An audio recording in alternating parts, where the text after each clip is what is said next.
তত্ত্বাবধায়ক সরকার ব্যবস্থা বাতিল সহ সংবিধানের ৫৫ সংশোধনীতে আনা বেশ কিছু বিষয় অবৈধ ঘোষণা করে হাইকোর্টের দেয়া রায় বহাল রেখেছেন দেশের সর্বোচ্চ আদালত। এর ফলে সংবিধানে তত্ত্বাবধায়ক সরকার ব্যবস্থা ও গণভোট ফিরতে আর কোনো বাধা নেই বলে জানিয়েছেন আইনজীবীরা।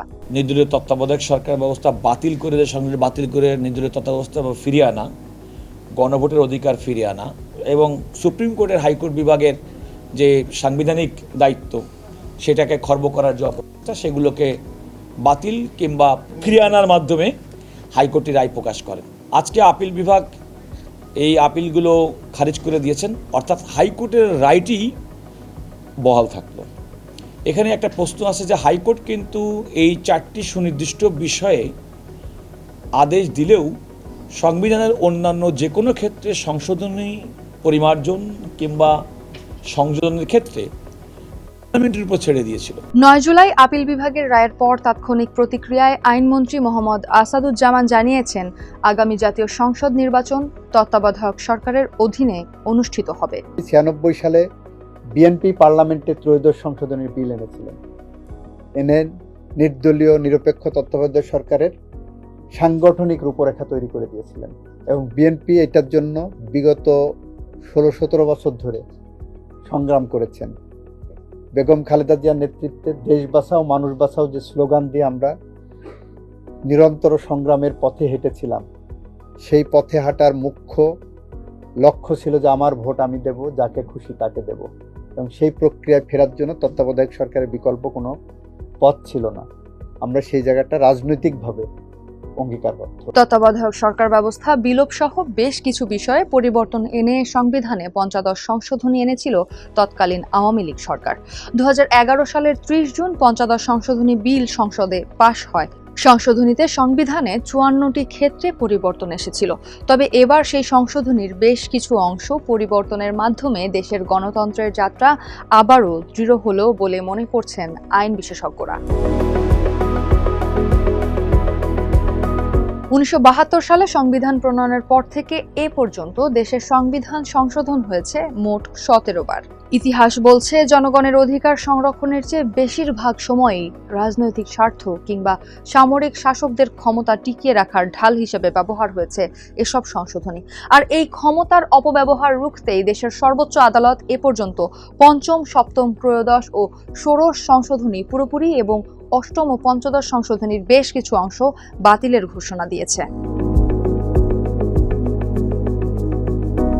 ১৯৭১ সালের মহান মুক্তিযুদ্ধে যারা মানবতা বিরোধী অপরাধ, যুদ্ধাপরাধ ও গণহত্যায় লিপ্ত ছিল, তাদের বিচার নিশ্চিত করার কোনো স্পষ্ট আইনি সুযোগ ছিল না মূল সংবিধানে।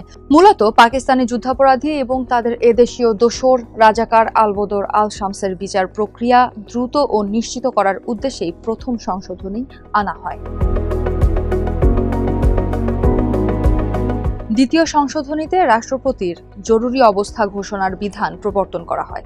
জরুরি অবস্থার সময় জনগণের মৌলিক অধিকার স্থগিত করার ক্ষমতা রাষ্ট্রপতিকে দেওয়া হয়। দেশে বিশেষ ও পরিবর্তিত পরিস্থিতি মোকাবিলায় রাষ্ট্রকে অতিরিক্ত ক্ষমতা দেওয়ার জন্যই এই সংশোধনী আনা হয়। ১৯৭৪ সালের ১৬ মে বাংলাদেশের তৎকালীন প্রধানমন্ত্রী বঙ্গবন্ধু শেখ মুজিবুর রহমান এবং ভারতের প্রধানমন্ত্রী ইন্দিরা গান্ধীর মধ্যে ঐতিহাসিক মুজিব-ইন্দিরা চুক্তি স্বাক্ষরিত হয়। এই চুক্তির মূল উদ্দেশ্য ছিল বাংলাদেশ ও ভারতের মধ্যকার সীমানা নির্ধারণ ও ছিটমহল বা অপদখলীয় জমি বিনিময় করা, যা পরে তৃতীয় সংশোধনীতে সন্নিবেশিত করা হয়। চতুর্থ সংশোধনীর মাধ্যমে সংসদীয় পদ্ধতির সরকার বাদ দিয়ে রাষ্ট্রপতির শাসন ব্যবস্থা প্রবর্তন করা হয়। একদলীয় রাষ্ট্র প্রতিষ্ঠা করা হয় এবং বিচার বিভাগের স্বাধীনতা ও এখতিয়ার মারাত্মকভাবে খর্ব করা হয়, যেটি ছিল সংবিধানের উপর একটি বড় আঘাত। এই সংশোধনীর মাধ্যমে প্রেসিডেন্ট জিয়াউর রহমান আমলের সমস্ত আদেশ, অধ্যাদেশ এবং কর্মকাণ্ডকে সংবিধানে অন্তর্ভুক্ত করে বৈধতা দেওয়া হয়। পরবর্তীতে সুপ্রিম কোর্ট এটিকে অবৈধ ও বাতিল ঘোষণা করে। এই সংশোধনীর মাধ্যমে তৎকালীন উপরাষ্ট্রপতি বিচারপতি আব্দুস সাত্তারকে পদত্যাগ না করেই রাষ্ট্রপতি নির্বাচনে অংশ নেওয়ার বিশেষ ব্যক্তি সুবিধা দেওয়া হয়। দেশের দ্বিতীয় সামরিক শাসনামল প্রেসিডেন্ট এইচ.এম. এরশাদের সমস্ত কর্মকাণ্ড, আদেশ ও অধ্যাদেশকে বৈধতা দেওয়া হয় এই সংশোধনীর মাধ্যমে। পরবর্তীতে সুপ্রিম কোর্ট এটিকে অবৈধ ও বাতিল ঘোষণা করে। ইসলামকে রাষ্ট্রধর্মের মর্যাদা দেওয়া হয় অষ্টম সংশোধনীর মাধ্যমে। ঢাকার বাইরে দেশের অন্য 6টি স্থানে হাইকোর্টের স্থায়ী বেঞ্চ স্থাপন করে বিচার বিভাগ বিকেন্দ্রীকরণ করা হয়। তবে হাইকোর্ট বেঞ্চের অংশটি সুপ্রিম কোর্ট বাতিল করে। 1989 সালের জুলাই মাসে তৎকালীন রাষ্ট্রপতি এইচ.এম. এরশাদের শাসনামলে সংবিধানে এই নবম সংশোধনীটি আনা হয়েছিল। এর মূল বিষয়বস্তু ছিল রাষ্ট্রপতি ও উপরাষ্ট্রপতি পদের নির্বাচন এবং তাদের মেয়াদ নির্ধারণ। 1990 সালের জানুয়ারি মাসে তৎকালীন রাষ্ট্রপতি এইচ.এম. এরশাদের শাসনামলে সংবিধানের এই দশম সংশোধনীটি পাশ করা হয়। এর মূল বিষয়বস্তু ছিল জাতীয় সংসদে নারীদের জন্য সংরক্ষিত আসনের ব্যবস্থা বহাল রাখা এবং এর মেয়াদ বাড়ানো। 1990 সালে এরশাদ সরকারের পতনের পর অন্তর্বর্তী সরকারের প্রধান হিসেবে বিচারপতি শাহাবুদ্দিন আহমেদের নিয়োগ, তার ক্ষমতা ও আইনগুলোকে অনুমোদন দেওয়া হয়। তবে 15তম সংশোধনীর মাধ্যমে এটি পরে মুছে ফেলা হয়।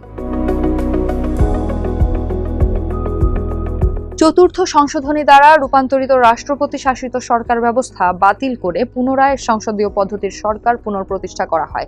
এটি ছিল একটি ইতিবাচক পদ্ধতি, যার উদ্দেশ্য ছিল দেশকে 1972 সালের গণতান্ত্রিক ও সংসদীয় কাঠামোতে ফিরিয়ে নেওয়া।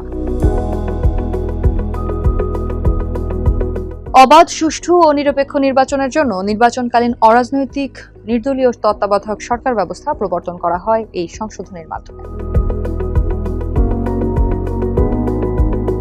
সুপ্রিম কোর্টের বিচারকদের অবসরের বয়সসীমা 2 বছর বাড়িয়ে দেওয়া হয়।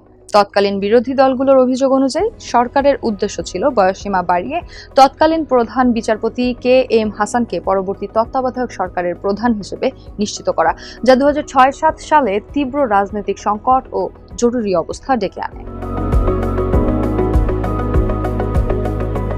বাংলাদেশের সংবিধানের সবচেয়ে বড় ও বিতর্কিত পরিবর্তন, যেখানে সংবিধানের প্রস্তাবনা, মূল কাঠামো এবং অনেকগুলো বিধানের সংশোধনীর ওপর সম্পূর্ণ নিষেধাজ্ঞা আরোপ করা হয়।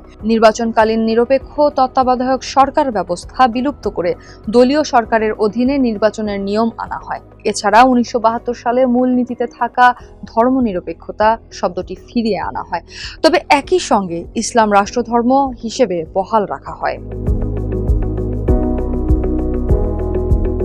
2014 সালে সংবিধানের এই সংশোধনীর মাধ্যমে উচ্চ আদালতের বিচারপতিদের অপসারণের ক্ষমতা জাতীয় সংসদের হাতে ফিরিয়ে দেওয়া হয়। তবে 2016 সালে হাইকোর্ট এবং পরবর্তীতে 2017 সালের জুলাইয়ে সুপ্রিম কোর্টের আপিল বিভাগ তৎকালীন প্রধান বিচারপতি এস.কে. সিনহার নেতৃত্বে 16তম সংশোধনীকে সম্পূর্ণ অবৈধ, অসাংবিধানিক এবং বাতিল ঘোষণা করে। সংবিধানে নারীদের জন্য সংরক্ষিত আসনের যে মেয়াদ ছিল তা শেষ হয়ে আসছিল। সরাসরি নির্বাচনে নারীদের অংশ নেওয়ার হার কমতে থাকায় সংসদে নারীদের পর্যাপ্ত প্রতিনিধিত্ব ও লিঙ্গ সমতা নিশ্চিত করতে সংরক্ষিত আসনের মেয়াদ আরও 25 বছর বাড়ানো হয়। 17 বার সংশোধনের এই দীর্ঘ গোলকধাঁধায় দেশ হারিয়েছে অনেক পথ, কিন্তু ঘুরে ফিরে বারবার প্রমাণ হয়েছে জনগণের ইচ্ছার বিরুদ্ধে গিয়ে কোনো সংশোধনই টেকেনি। জনগণের অধিকার কেড়ে নিয়ে সংবিধানকে যারা নিজেদের খামখেয়ালির অধীন করতে চান, ইতিহাস শেষ পর্যন্ত তাদের সংশোধন করে দেয়, সংবিধানকে নয়।